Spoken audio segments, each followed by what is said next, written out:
నమస్కారం. శుభ సాయంత్రం. ఇది మే 12, 2025 సాయంత్రం 7 గంటలకు మీకు అందిస్తున్న తాజా వార్తల అప్డేట్. తెలంగాణ, ఆంధ్రప్రదేశ్, జాతీయ మరియు అంతర్జాతీయ వార్తల్లోని కీలక అంశాలను అందిస్తున్నాము. ముందుగా తెలంగాణ వార్తలు. ఎంసెట్ 2025 ఫలితాలు విడుదల. తెలంగాణ ఈమ్సెట్ 2025 ఫలితాలు ఈ రోజు ఉదయం 11 గంటలకు విడుదలయ్యాయి. అభ్యర్థులు ip.tgc.ac.in లో తమ ఫలితాలను చూసుకోవచ్చు. సీఎం రేవంత్ రెడ్డి గవర్నర్తో భేటీ. ముఖ్యమంత్రి రేవంత్ రెడ్డి ఈ రోజు రాజ్ భవన్లో గవర్నర్తో సమావేశమయ్యారు. ఆపరేషన్ సింధూర్ నేపథ్యంలో హైదరాబాద్ భద్రతపై చర్చించారు. ఆర్టీఏ కమిషనర్ల నియామకం.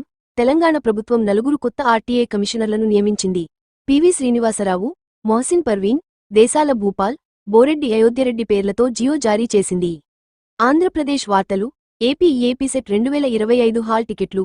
ఈ రోజు నుంచి ఏపీసెట్ 2025 హాల్ టికెట్లు డౌన్లోడ్కు అందుబాటులో ఉన్నాయి. అభ్యర్థులు అధికారిక వెబ్సైట్లో చూడవచ్చు. మురళీనాయక్కు మంత్రుల నివాళి. అమర జవాన్ మురళీనాయక్కు ఏపీ మంత్రులు ఈ రోజు నివాళులర్పించారు. తిరుపతిలో గంగమ్మ తల్లి జాతర భక్తులతో కిటకిటలాడుతోంది. ఆంధ్రలో వర్ష సూచన. ఆంధ్రప్రదేశ్లో మరో 3 రోజులపాటు వర్షాలు కురిసే అవకాశం ఉందని వాతావరణ శాఖ ఈ రోజు తెలిపింది. జాతీయ వార్తలు. భారత్-పాక్ ఉద్రిక్తతలు. ఈ రోజు జైసల్మేర్, అఖ్నూర్లో జరిగిన ఘర్షణల్లో 2 భారత సైనికులు వీరమరణం పొందారు. భారత్-పాక్ దౌత్య చర్చలు వాయిదా పడ్డాయి. స్టాక్ మార్కెట్ క్షీణత. భారత్-పాక్ ఉద్రిక్తతల నేపథ్యంలో సెన్సెక్స్ ఈ రోజు 900 పాయింట్లు పడిపోయి 79,400 స్థాయిలో ట్రేడవుతోంది. అంతర్జాతీయ వార్తలు. పాక్ యుద్ధ విమానం ధ్వంసం. భారత్తో జరిగిన ఘర్షణలో పాకిస్తాన్ యుద్ధ విమానం స్వల్పంగా ధ్వంసమైందని పాక్ ఆర్మీ అంగీకరించింది. కాశ్మీర్లో భద్రత ఆందోళనలు. ఈ రోజు ఆంధ్రప్రదేశ్, తెలంగాణ నుంచి 476 మంది విద్యార్థులు, నివాసితులను జమ్మూ కాశ్మీర్, పాక్ సరిహద్దు రాష్ట్రాల నుంచి సురక్షితంగా తరలించారు.